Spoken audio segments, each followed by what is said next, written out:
Guys, welcome to episode 6 of Both Sides of the Fence, featuring myself, Kevin Buchanan, a selling agent in Hills District of Sydney, and Daniel Beardall, a buyer's agent servicing all buyers throughout New South Wales. Today we're joined by the GOAT, the godfather of real estate, Bill Malouf. Mate, welcome. Thank you. Mate, first of all, if you don't mind sharing with the viewers a bit about your story, a bit of background from, I guess, the point from growing up until the point where you're at now, the pinnacle of real estate.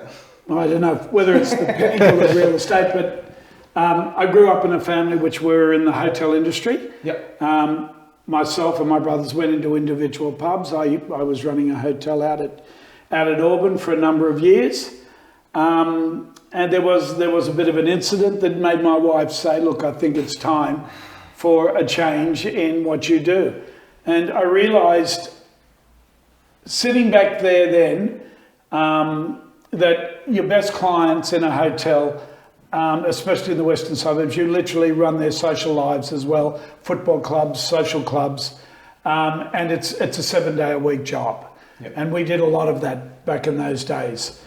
And I thought, well, how long have I got left in this type of industry that literally sucks the lifeblood out of your system? And my wife said, look, it's time for you to do something else. And I always had an interest in real estate. We used to do subdivisions as a family. I grew up with a father that had all his 4 boys sit in the meetings to when we were negotiating. We built a block of units in Strathfield that I remember very clearly. And I thought to myself, well, I can't ever work for anybody else. Whatever I do, I've got to be my own boss. And I always knew in the real estate industry, because we lived in Bellevue Hill, even though I was working out in the western suburbs, that you are your own boss. Your income will only be determined by how hard you actually want to work. There's no stopping point. It's not like when you go and work for a company and you're on a quarter of a 250,000 or 500,000. That's the maximum you're going to ever earn. And I'm self-driven. And I also think there was when we were at the Golden Grove at Malouf, and I don't know if I ever discussed this with you guys previously, I used to run a football betting ring for the real estate agents of Malouf. We had the Golden Grove at Malouf, and I had all the real estate agents on a Friday. They'd come in and fill in their betting sheets, and we had a pool of money by Christmas that we'd either all go out for lunch and somebody would win a certain percentage of that money. And there was a guy called Mike Sanchez who used to run a real estate office in Maroubra, and he approached me back then and said, look, will you ever make a career change? And I said, no, my family's in hotels. I think I'll be in hotels my whole life. And when this incident that happened in Auburn, I remember Mike very, very clearly. It's got to be 10 years later. And I picked up the phone and I rang him. And So I said, how old were you at that point? I moved out of the hotel, I was 35. 35. So I'd been in the hotel industry right through from 16 to 35. Yep. And I rang Mike Sanchez, and he was Sanchez and Smith in Maroubra. I said, Mike, do you remember me? He said, yes, Bill, I do. I said, what if I told you I decided I was going to have a career change? Because he really wanted me to come and work in his office. And he said, I have a desk, you can start tomorrow. Yep. And he said, I will train you. And I thought about it. And I went home to my parents after this incident, which we'll leave out. And I said, I'm going to have a career change. We'll put a manager into the hotel at Auburn, and I'm going to go into real estate. And Dad said, well, what the hell do you know? I said, look, I've sat and listened to the way we do transactions. I said, product knowledge is something I can learn very, very quickly. And I think we've got the art of negotiation in our family. All of my brothers are fairly good at that area. And he said, are you 100%? I said, I'm not sure. I don't know. But what am I going to lose by doing it? So I rang Mike up and said, I want to come and have a talk to you. Now, we were living in Victoria Road at Bellevue Hill at the time. And I went home and I spoke to my wife and said, look, okay, I'm about to do a career change. It's obviously going to be easy at 35, jumping into a new industry. And she said, where? I said, Maroubra. And I said, well, you had the hotel? I said, yes. And then I thought about it and I thought, where's the value in me trying to cut my teeth at Maroubra? If there was an industry I wanted to ever get into, it'd have to be Double Bay eventually. So if I don't make it at Maroubra, I'm not going to make it in Double Bay. So if I cut my teeth in Double Bay and I make it, I will never ever have to move. Is that because and that was a drive? Because of the availability of the stock in the area, and that's where all the prime real estate is. Yeah. And if you can get recognised there and you build a reputation, where else are you going to go? You know, go. It's the mecca of real estate in Australia, in my opinion. So then I walked the streets of Double Bay, went and saw a number of I knew a number of the guys in Double Bay, and funnily enough, I was very good friends with two of the boys that actually worked at Hookers. Okay. And one of them was being transferred from Double Bay to the commercial division in the city at Hookers.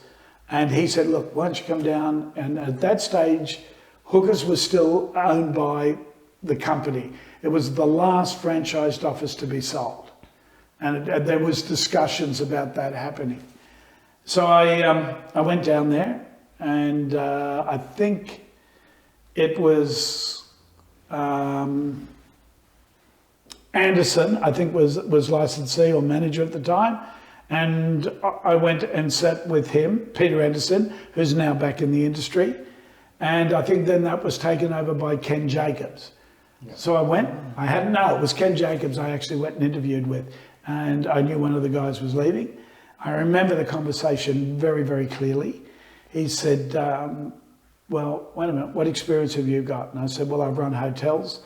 I've had staff at the Golden Grove at Maroubra, which was about 40 staff. I managed to manage them and run a pub. I've got a family that lives in the eastern suburbs. I've sat on discussions on development and subdivisions, and we built a block of units in Strathfield. And I said, look, I'll make life very easy. You give me a desk. If I don't cut it in 6 months, you won't have to sack me. I'll walk out the door.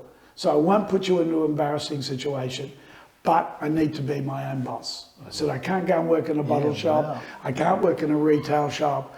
I need the flexibility for me to go and come, and I'll either apply myself or I won't. And so I said, in 6 months' time, it's sink or swim. Yeah. So if I'm going to sink or swim in Maroubra, I think I'm going to sink or swim in Double Bay and not put 2 years of hard work there and then find out, I think I'm doing all right in this.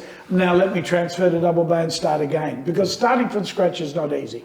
And when you're not known by anybody, it's very hard to convince somebody to trust you 100%. With their property. 100%. So I did what any normal person would do. I went to Double Bay, I got the position, and the first thing you do is go and ring every family, associate, friends to say, hey, look at where I am and this is what I'm doing. And I realised very, very quickly, you need a track record, right? And you need product knowledge. And as much as people would love to hand you the business, it's their most expensive asset. Whether it was 2 million or 3 million or 400,000 back there in those days of 1986. And I thought, first thing I've got to do is get all the product knowledge in the world. So I went to every property, whether it be a $100,000 unit or a semi or whatever, and started to build my product knowledge. And I actually got and I say this to people that come to me now, go and get a scrapbook, go and cut out 1 bedroom, 2 bedroom semis, physically go and have a look at it, have an estimation on your own belief of the value, no matter how wrong you are, and then ask the agent what range that he's quoting. And then when it's in a block of units, go to, if it's on the middle floor of a block of 3, you will mentally work out that that's not as expensive as the ground floor of the penthouse. Then you look at the condition of that. Then you go and search the sales in that building. And I did this religiously on everything for that 6 months.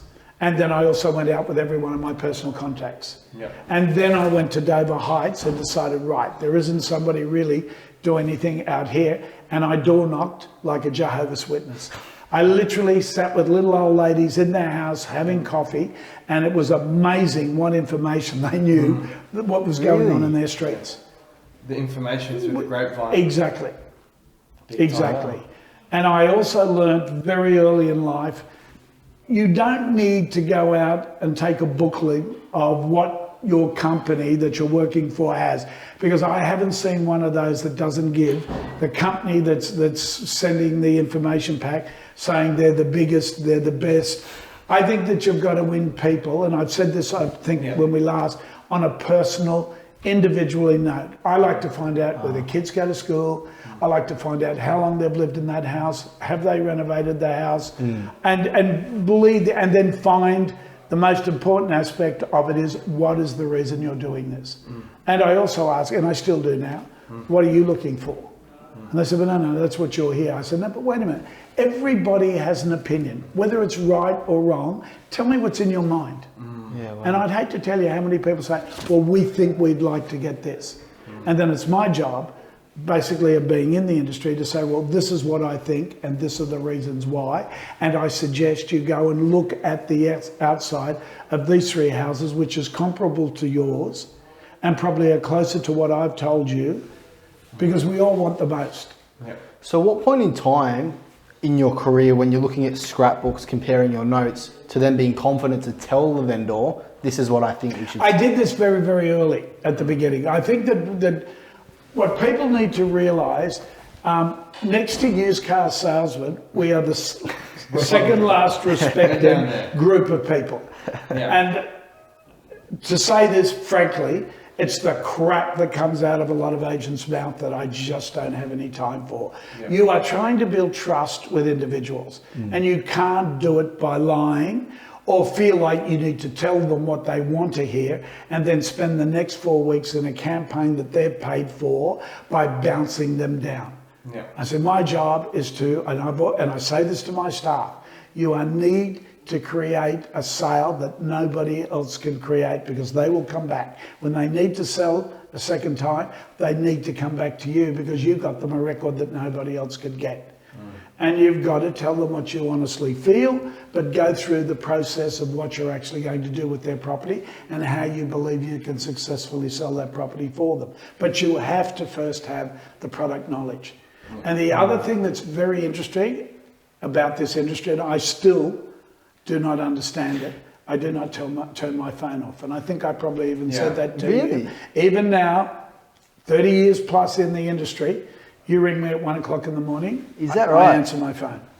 And the reason for that is, especially in the East, a lot of these people are coming home from their offices at 7 o'clock and 8 o'clock at night. They go past the signboard. They want to know what's going on with that. Could it be something they're interested in? And how many times do you get an answering service? And I'll guarantee you something else. Not only will you get an answering service from that agent, but you'll be lucky if you get a return phone call 3 days later. All the time. I don't text. I manually ring everybody that phones me. If I'm on the phone, there's a call there, I'll ring them back. If it's a Saturday or it's a Sunday, even 30 years plus in this industry, I will talk to you. How do you sustain that amount of energy throughout such a long... You got to love what you do. My father sat us all down when we were about 16 and said, I want to give you some very, very strong advice. Do not do anything that you do not love. Because for the next 40 or 50 years, whatever position you take where you want to go, make sure you love it. Because this is not a job. This was never a job for me. It's a lifestyle. It's a lifestyle. And it's a way of, there are no boundaries on what you can actually earn, right? Nobody can tell you, you can't do any better than this. And then there are no boundaries. I know when I was working at my maximum level, a number of years back, 6 million was my budget that I would set for commissions. And 3 million, 4 million, 5, you set your own personal goals. But what you want to do is believe seriously, if you've done this for 10 years, you want to rely on your repeat business. And I think I've told you this story, and I still base my reputation on it, my son's reputation, and I tell this story to the guys that work for me. You go to a restaurant. This is really simple. A friend of yours says, meet us here. We had dinner here the other night, and the food was fantastic and the service was great. So you go. You try the restaurant. E.g., Margaret's. I went to the opening of Margaret's in Double Bay. I think his service And the fact that he goes to all the tables, his staff are good, the food was fantastic. I tried to make a booking today for Margaret's, but unfortunately they're not open. I am bringing people to this guy's business based on the service, based on the food, and based on the night of the experience that I had. So it's me promoting this guy's business now. And that's what this is about. It's not what you say or how successful you think you've become. It's what people are saying about you, especially in the real estate industry, behind your back, to their friends, to their lawyer, to their business partners. Look, if you're going to do something, go and talk to this person. So it's that referral business which is so important.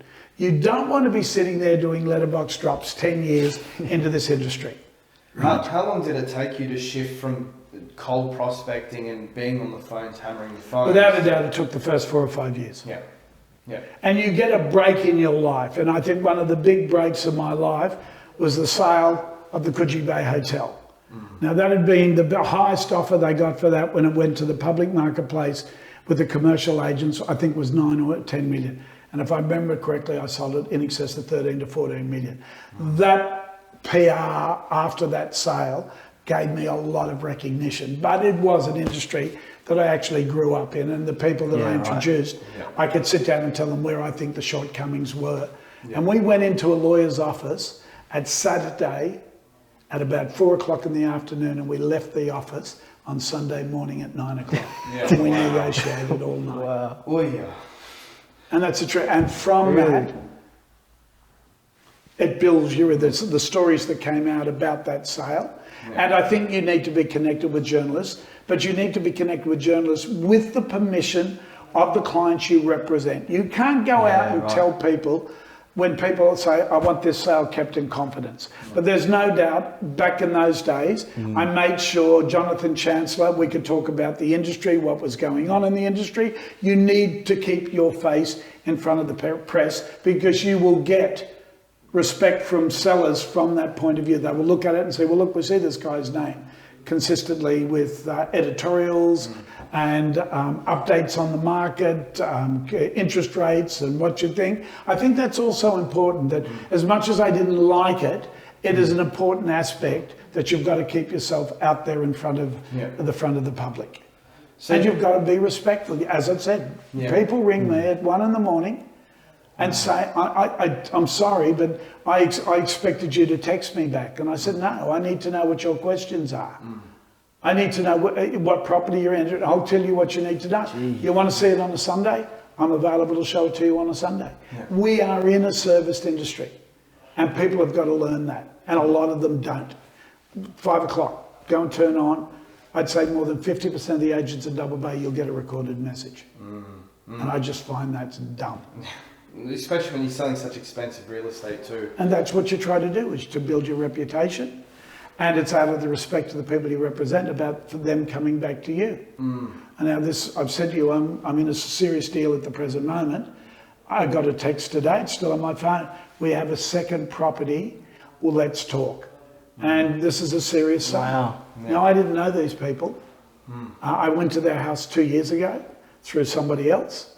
And then I was referred by a very close friend of theirs. This is the only person you should talk to. And that's where our business will eventually come from, all referral. If you're doing this for a long time and you're door knocking and your letterbox dropping, something's wrong. So just for the viewers, if you don't know who Bill Malouf is, Bill Malouf does sell the most expensive real estate in the country. When you're putting together big multi, tens of millions of dollars deals, he just did a deal worth $60 million at the ANZ Tower. When you're doing big deals like that, the way you service a vendor and the way you service a buyer, is it easier or harder at that price point compared to a $1 or $2 million deal? Look, the buyers at the top end are very well educated, right? They're a lot smarter than I'll ever be. They want the truth. They don't want the rubbish. They need to know exactly what's with the vendors.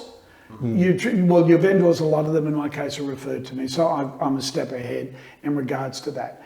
And as long as you are with your meetings with those people, no matter, now Ken Jacobs and I must have been on that penthouse now for nearly 18 months, 2 years. But the loyalty from our vendor was unbelievable. Any call that he got, the calls came back to us. Yep. Wow. Talk to these two guys. These are the guys I've entrusted to handle this. These are the guys that I trust. They'll do the right thing by me. And it took us a while, but we got there. We had international clients that would have paid more money, but they didn't have residency. Yep. And if you didn't have residency, you couldn't buy it because it had already been previously lived in. Yep. And with your purchases, it's really simple. When you know what your competition's selling at, e.g. The units at the Crown. I went and looked at the units. I had a special invitation to go through the building, so I knew what my competition was. It's 70,000 a square metre. The penthouse was 100,000 a square metre. Its outgoings were 100,000 a year right. The ANZ Tower was 22,000 a year in strata levies. Had a land tax bill of $950 a year because it was in a commercial building. So when you weighed all of those things up, yeah, it was a no-brainer. And you've got to know what your competition's got. Yeah, product knowledge through the roof. Correct. Yeah. And that is really important. And don't lie. You don't need to bullshit to buyers, because as soon as you've told the lie that they find out, it doesn't matter what comes out of your mouth, you've lost your credibility. You lose your credibility, you're dead. Now, one thing that sometimes I think agents struggle with, especially when you get to maybe not to that top end, but when they get to the top end of their marketplaces, when there isn't any comparable sales, how do you go and price a property like that at the top end of any marketplace? Look, this market's a little different in the east because you can have variances of $10 million in the same street. In a lot of suburbs, the variances are not much. They're 100,000 per property. And if you've done your research and you know what's sold and you physically went in and looked at what the competition had over 2 or 3 years, you should mentally know the value of what you're looking at. It's a matter of knowing what's driving the seller. And then the other thing that I know, there's something that's really interesting. And I do this. And I'm doing it on the one in Cronulla that we're handling at the present moment. Because it'll be a record for Cronulla if we sell it. When people ring in, what you've got to know, or even when they turn up to an open for inspection, a lot of agents, the purchasers will say, what do you want? What's the quote figure? In excess of 6 or in excess of 7. That's all fine and dandy. What you need to know, and I ask this when somebody comes to the door, hi, how are you? Haven't met you before. We're in excess of this range. My range will be a lot more higher because I try to keep my quotes within the 10% of my agency agreement. And I know a lot of other people don't. They start low. I actually ask people, have you seen anything like, what are you looking for yourself? What have you physically missed out on? People won't come out and say, I've got 7 or 10 million to spend. They'll say, that's my business. Right. And you see it a lot. Look, I'll let you know when I've seen the house that I'm really interested in and how much I've got to spend. I actually say to a lot of people, even when we do the phone calls back, what did you physically missed out on? What have you missed it? And yes, you're not going to believe it. 7 months ago, the one in so-and-so sold for $8 million. And then we were the underbidders at 7.5. We made the mistake of our life. We should have gone to 8 million. Now, they don't realise they've just told you what budget they've got to spend. Without me being rude and saying, how much have you got? Yeah, it's a different approach. It's a different approach. And on the big stuff, if you rang me and said, and I do it a lot, where we get a response from emails, the first thing my right arm does, Georgia, has said, please contact Bill Malouf direct. I don't give information out just to the emails. For the Boyd residents, it was, what are you looking to spend? Up front, they said, but no, what do you think you want? I said, I'm selling a property that is, the owner is extremely private. He must know who's going through his property. And under his instructions, I need to know your budget. If I don't know you, I will ask you a really simple thing. Either get your lawyer or your accountant to just send me an email on his letterhead that you have the capacity to spend this. Because if someone says, oh, look, I can spend 60 million and I haven't done business with you, I want to know you've got the capacity. It's not rude to say, could you please just get your financial advisor or your accountant, because this is a private home and before I do the inspection, I need to clarify who you are. Yep. And if someone has a problem with that, they don't have the 60 million. But I don't understand why a lot of agents to turn around and say, oh, 60 million, because the response you get, oh, I've got that, can you take me there? And they turn up in a car that you say, 15 years old, well, you know, can't see where the consideration is here. Yeah. So you don't want to waste their time, you don't want to waste your time. So I always say to people, if I don't know who they are and I haven't researched them, which we do, I say to them, please, I don't think this is rude. I'm not asking to see your bank accounts, but I need to see identification of your capacity. Yep. And it's the same with too many agents are so free over the telephone. We're looking for 10 million. Oh, we've got that, no problems. And they come in, they see it and they fall in love. So, but we can only spend 8. Yeah. You're wasting your time, you're wasting the vendor's time, and you leave frustrated. Yeah. So there are just little things that are there. Yeah. Now, on top of the relationships you build and the way you win your business from repeat and referral, there has to be a level of degree where people think that you get the best prices, and obviously the track record's there, you do get the best prices. How do you think you separate yourself from your competition? Is it your negotiation skill set? Is it what you say in appointments? I'm very personable. Yeah. I don't do my negotiations over the telephone. Okay. I believe that when I've got an offer, I ring my clients and say, can we meet? Can I come to your place? Or I think it's the personal touch. Yeah. And I also think the negotiation is an important part. This is the most expensive, and I don't care where you deal, 2 million, 3 million, 4 million. In a lot of cases, their whole life's wrapped up in that property, and they just want to know inside that who I'm using is the right person to do that for me. And one thing about our agency agreement, it's got a price on it. And it is no good to walk into somebody's house 4 weeks later and say, I made a mistake. I told you $4 million, but I'm sitting here now and I want you to take 3. You know, that will leave an extremely sour taste in their mouth, and they don't forget. Yeah. And then even if they took a lot less than they first expected, you're not going to get a second chance 3 years or 6 years or 10 years down the track. They don't forget. I don't forget. I know when an agent lies to me and says to me, oh, look, give us the offer. This won't be here 24 hours later. Yeah. And if I get an inkling inside that this is not right, I'll wait. What that's done, that will affect on when I negotiate on behalf of people, what I'm prepared to offer if that property hasn't sold in that period. So why lie? Yeah. Gotcha. I mean, we've got one at the moment that I've rung people today and said, we had an offer, which we did, that the guys brought the offer back at a lower figure. We're not prepared to consider that, but if you're there, it is a little bit less than what we were talking 2 weeks ago. Talk to me. Let's have a discussion if you're seriously interested. Yeah. But don't try to just give it away. There are agents out there that make sales for the sake of making a sale. Yeah. That's not what we're engaged to do. Just churning business. Yep. Yeah. Now, if you were to start over in real estate today, would you do anything different?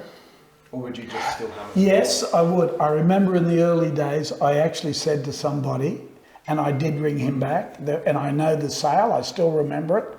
There was a sale on the corner of O'Sullivan Road that I got to do an interview with the owner.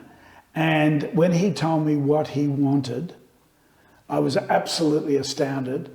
And you never use the words, that'll never happen. And another agent got it. And there was a particular buyer that it actually absolutely suited. And it went for within that range that his expectations were. Yeah. And I rang that vendor and said, I am apologising to you. I will never use the words that it will never happen. Yeah. And you learn that very quickly. Yeah. You have happened to me too. It's happened. And it's embarrassing. It's terrible. But I rang him up and apologised. And I said, the agent you engaged has done a remarkable job. And that vendor said, I really appreciate that call, to the extent that my son's just sold one of his properties really? down at Malouf. Yeah. Because he Really? said, I never forgot what your father said. Painful. Wow. And admit when you make a mistake. It happens. So you never say the words, Yeah. never. Yeah. And people have also got to realise that houses are partnerships. They're a husband and wife team, irrespective of whose name's on the contract, and in a lot of cases, both their names. You don't go to a meeting or a presentation and look at the husband and not give the same respect. And I see this a lot too. You've got to talk. The decision maker is. Correct. You need to talk to both and have the eye contact. Don't look at the floor. I actually won a waterfront property many years ago because my competitor had a meeting with the vendor and didn't take his sunglasses off. Yeah. Yeah. Serious. Yeah, the vendor said to me, you were my second choice, Wow. but you looked me fair in the eye and I'm not going to deal with an agent that sat in front of me with his glasses on. Yeah. Fact. Blasé. Wow. And another big mistake, you can't demand. There are a number of ways to sell. There's expression of interest, there's auctions, there's private treaty. You should look at the property and determine which arena will work the best for that vendor. And I remember one of my salespeople went to one in Paddington, and we weren't the preferred agent, but every other agent, and there were 4 agents called in, tried to force the owner who had, and he told everybody. He told my guy immediately, don't come in here and shove auctions down my throat. And everybody else did. And we did an expression of interest. And I said to the guy, to my agent, I know this guy has had a bad experience. I spoke to him on the phone. You're the one that I'm asking to go down. If you want me to come with you, I will. But listen to what he wants. Listen to the style of program that he wants to do.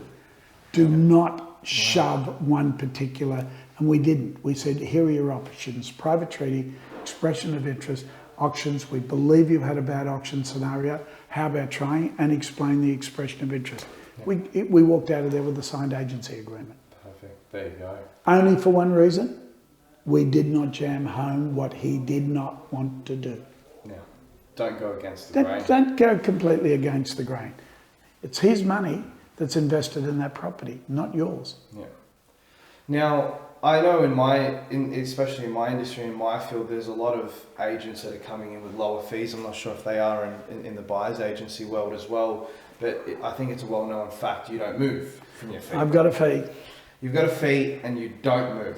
And now... Look, there is a little bit of flexibility. Yeah. I mean, I've done business with mortgagees at 18.5 because it's a whole block of units. Wow. Yeah. At 2.2, everybody knows that. Yeah. And I've held that for the 33 odd years that I've been doing this. And I did 1.85 in regards to this because there were 5 units in the complex. It was mortgagee. And they said my competition's doing 1%. And it's a matter of sitting there, and they've got to start to realise what the difference is and who there's a lot of free advertising going on at the moment. They are buying listings, and I don't understand it. If you don't have skin in the game from your vendor, which is the advertisement paid money, why does he have to accept what you do and get for him 3 weeks later or a month later? And if he's not happy with it, it hasn't cost him a cent. It is extremely important to be solid on your fees. And I know there's negotiations going out there in a lot of cases. But I feel that why should I do this for that when other people are going to find out, and then you can't get back to where you should be. And you should have a point of difference. And I reckon my point of difference is I'll be at least 200,000 or 300,000 or $1 million more than my competition. Not so much right now in the market because they're throwing money at us. But that percentage in a fee from 1.5 to 2 to 2.2 is negligible. The $1 million goes back into my vendor's pocket. Yeah. And I've had vendors that have said, I'll give you a scale. If you get me to this, I'll pay you this. And if you get me over that, I'll pay you on 1%. And I've said, look, I don't want a scale. because my loyalty to you is I should be able to get you to where you want to be if I'm genuine about getting you the maximum price. So why incentivize me to do that? You don't need to incentivize me, but you will pay me this. How many listings have you lost of keeping? I've lost a number, make no mistake. I'm not going to sit here and say I win all of the ones I go through. I don't. I've lost one recently that they were going to put on 2 agents, and I missed out as a second agent because I know the other agent that got it did it for 0. Oh. Really? Absolute no commission, and the first agent got his fee. And it was a conjunction arrangement. And I will not, and I was told straight out, will you do this? I said, for what? For the exposure? I don't want to be rude. I don't need the exposure, and I'm not doing it for nothing. Yeah. And there are these deals going on at the moment. There are deals going on at under 1%. Yeah. And I think the agents, and I say this to any agent that listens to this, wake up. You have a self-worth. Your time is worth money. And we should be able to establish, when we were all on 2.2%, it was a more cleaner industry. You should be able to win the business based on your experience and your credibility. Don't sell your soul. You sell your soul, you'll never get back on top. Yeah. You'll never be able to quote a figure apart from that 1% that you're winning business at. It's true. And it's a simple statement of fact. It's true. Now, And it's not greed. It's exactly what our time and efforts and the results that we get, people, are actually, you've got to believe that you've got an advantage over your competition. And it should be your skills, and it should be your understanding to read people and to read buyers. And buyers are the same. They don't trust you. But if you lose their credibility, but if you can quote or the competition of the properties that have sold and why they went, the buyers will realise, if you want to buy this, this is what I'm going to have to pay. Exactly what's just happened for a deal that I put together yesterday. And they give you silly offers, and offers that you say, look, respectfully, I will not even submit. And they said, but you have to. And I said, I don't have to submit if it's not in the interest of my client. And you are not my client. That gentleman's my client. strong negotiation. It's very important. You can read lies. You can, an agent rings you back 24 hours later and says, look, I know we said this, but look, if you can come back to me at this, it's like trying to close a deal a day before an auction. Why would an agent want to close a deal a day before an auction? He's in trouble. There's something going on. Unless the offer is so far above everybody else that they've got interested in that property. Yeah. What are you with your office? Are you mainly running auction or for sale in the market? We do a lot of auctions with a lot of the other boys. David does auctions, Daniel does auctions, Lee does auctions. It depends on the property and its price point. I do a lot of mine, as everybody knows, as expression of interest. Is there a reason you decided? I learnt a number of years back with John Singleton. John did not like to go to auctions. He said, come back to me if it doesn't sell and then we'll start to negotiate. And I realised then that there are a lot of people that sit on boards, and there's a lot of executives in companies. The last thing they need in public companies is to see that they paid this for a property in the eastern suburbs. There's a lot of jealousy. So I think that their negotiations should be kept private. And that's why at the top end, I do the expression of interest. Okay. But if it's in $1 and you'd still... Oh, look, if I've got a property that I think... we went to a two-bedroom unit in Victoria Street yesterday with one of my boys, and I said, this is an auction. Absolutely no doubt. If I saw a $5 million or $7 million or even a $10 million house at the present moment with the way the market is, I think it would be very sensible to take that into a room, without a doubt. Yeah. But a number of the other properties at the top end, it's not necessarily the right way to go. Yeah. You can ruin the integrity of the property if nothing happens. It doesn't matter whether it's still worth that. The only thing the other buyers recognise, you never got an offer at that level. So here's what I'm prepared. Expression of interest, you don't know where I am. And if you're not where I want you to be, it's not going to happen. Gotcha. So I just think it's more private. I believe it works for the vendor. It's more frustrating. I've had buyers say to me, but Bill, I don't want to do an expression of interest.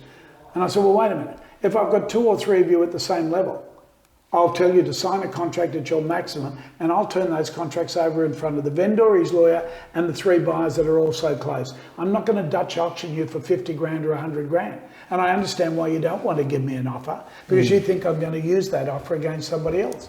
But I said, if we're all on the same page and we're all in a close proximity, it'll be up to you to put your maximum. You get one shot at the title. I'll open those contracts in front of you and your competitors on a desk with a vendor. Somebody's going to win and somebody's going to lose. But you can see that I haven't Dutch auctioned your offer.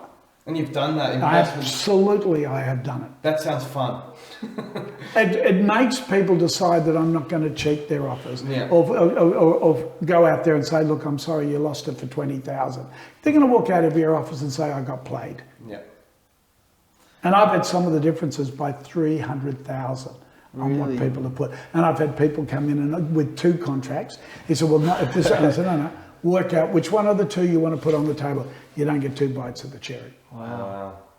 Never heard of that before. Haven't you heard that? No. Done it a number of times. That's awesome. Never tried that. Wow.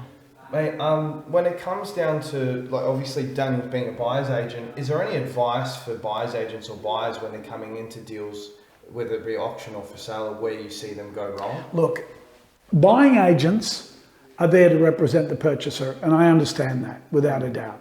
But buying agents should also have the knowledge of what the value of that property is within. It's difficult at the moment, I agree with you. But you're being engaged by the purchaser to try and save him some money, but also be accurate. And people are not, even with buying agents that I deal with, and I deal with a number, they know that what I tell them is what I honestly believe in, and it's then up for them to also try and get to the parallel with me. If it's the right sort of money, they're being paid to do that by the purchaser, but don't come in with some ridiculous offers and think that you're being smart in that regard, because you're also displaying your negotiation skills, your own individual credibility, and credibility is very, very important. I don't care what side of the fence you're on. Gotcha. And it's I was approached, funnily, 15 years ago about opening up a division in that area. Really? And I got to say, it was a mistake, because I didn't think people would do it here, because there's almost like 2 fees being paid. And I know they do it in America quite successfully, that the main agent gets a 6% or 6.5%, but they've got to pay for the advertising. And then he has to split that with the buying agent who brings the actual client. Yeah. So there's a vendor agent and a buying agent. And the buying agency situation, I think, is very, very good for someone who's in Perth or Melbourne that can't get here, or someone internationally, to have somebody looking for them. But I really don't understand it if it's a local, why the money that he was going to pay to the buying agent, he shouldn't just add to the purchase price of the property. But there are a lot of people that don't have the time. They're time poor. So rather than go out every weekend, they go to a buying agent and say, look, I don't have the time for this, but let's understand exactly what I want and where I want to be. Yeah.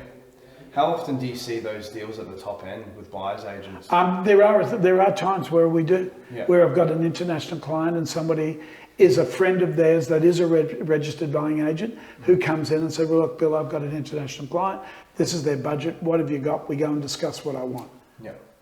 And I think there's another most important thing with agencies, especially at the beginning. Don't just go and pick somebody up and take them to a property just because it's on your books. Listen, when I purchased a house in Strathfield many years ago, and I had an early opener, so I was up at 4 o'clock in the morning, and we used to close the pub at about 8 o'clock and 9 o'clock at night. I wrote a letter to all the agents in the Strathfield area. I told them exactly the size of the land I wanted, told them I was happy to do a renovation. George Devine. Now we're talking a long time ago. He's dead. He has a son in real estate in Strathfield. I never forgot George. He showed me 2 properties. Both of those properties matched the criteria that I wanted. The other agents in Strathfield showed me a number of properties only because they had them on their books. I found that extremely insulting and time wasting for me. Now, George Devine died 15 years ago, probably longer. I'll never forget him. I've never forgotten his name. I've spoken to his son, who still runs an office, and I think it's at Hookers in Strathfield. Yep. Why? Because he treated me and didn't insult the expectations that I wanted or the two properties. And that's what this game's about. Connecting. I mean, it's 40 years ago, for God's sake. Yeah. And my memory remembers it, never forget it. And if I was in that area, I'd have given him the property back to sell. Yeah. It's funny how long people remember these things. You don't forget. 100%. You don't forget a good experience in a restaurant. No, never. And you'll go back. And you want to think that the experience that you put your clients through, whether it be as a salesman or a buying agent, is one that was amicable and it was worth the experience for them, and the result that you got was an exceptional result. And they feel comfortable in the time that they spent with you. And the same with purchasing agents. Yeah. It's about an experience. We never forget a bad experience. We never forget about a bad meal and say, I'll never do that again. I'll never go back to that place again. Yeah. And we've got to build a credibility relationship with the clients on both sides of the fence. Gotcha. Frankness, honesty, product knowledge, accessibility are the goals. And I haven't changed those goals. Yeah. And I won't change them. I mean, I don't need to leave my phone on, even when I'm on holidays. But I've always, I do not turn it off. And there's a lot of people that have put me to the test. Wow. 1 and 2 in the morning. And then you get those idiots that get drunk and ring you up and, what do you want for that? 50 minutes, you just hang the phone up. Yeah. But accessibility in this industry is extremely important. And you can, as a buying agent, go and ring agents after 5 o'clock. And I guarantee you, they won't answer their phone. Mate, there's plenty of Plenty. And I find that frustrating. I want the information. Now, I guess kind of to wrap up things, with yourself, what would be one of the biggest advice for myself and Daniel, obviously being a bit newer into the industry, or to other new agents into the industry being 1 or 2 years in, what would be your biggest piece of advice?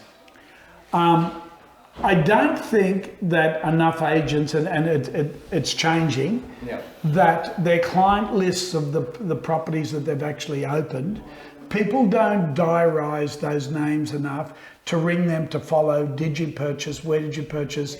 Have you got something to sell? That's really important, without a doubt. Yes, there's a lot of, when you're in the industry new, and it's very difficult to spend those 2 hours a day maybe, or at least an hour and a half, on telephone calls, street calls, 2 to 3 streets around the area, you've just made a sale, one of those properties will come up. And it's one of the hardest things to do in real estate. Pick up that telephone and sit there. Now, David has been in this industry, about 6 years, my son. He has his own client base completely. He's at my office at 7:30 in the morning, goes to the gym first thing, and I'd say David is still there at 9 o'clock at night. I have not fed him. Because I think it's when you've got other sales people, you must do the right thing by everyone that sits in your office. And the client base that he's developed in the period of time that he's been with us, and he's constantly in the papers now, and it's all his work based on the advice that I originally gave him: product knowledge, accessibility. First one in, last one out. Yep. How many days a week is he working? 6 days. 6 days. Wow. 12, 13, 14 hour days. Absolutely. Same as I did. Yeah. Got to the office at 7 o'clock in the morning, and I was still there at 10 p.m. at night. And anybody that wants to be a success in this industry needs early to put those hours in. Yeah. To go back to your old, I don't do those sheets where they go in the files and the files go. I keep books of every name that I've dealt with, and we go back to those people. I have a complete, on my phone, the client base that I have worked with for the last 20 years that I can just turn around, how are you? I've just recently engaged a new personal manager. We have dropped 1,000 properties just for one reason only, to introduce individually to their names and to their house, not just house owner, the client's name, the client's wife's name, a letter from me about what's happening in the market now, the introduction with a photograph of my personal manager, Georgia, And it's a way, and it's amazing. The calls that I've had back said, what a lovely letter received. How are the family? What's going on? Are you thinking of doing something? How's your investment properties? Who's managing them? Do you still know we had this? And the main reason for this is the introductory to Georgia. Relationship building. Personally, letterbox drop, and they don't open it up as dear vendor. They open it up with their names. Love it. Beautiful. Thank you. You've got to have the personal touch.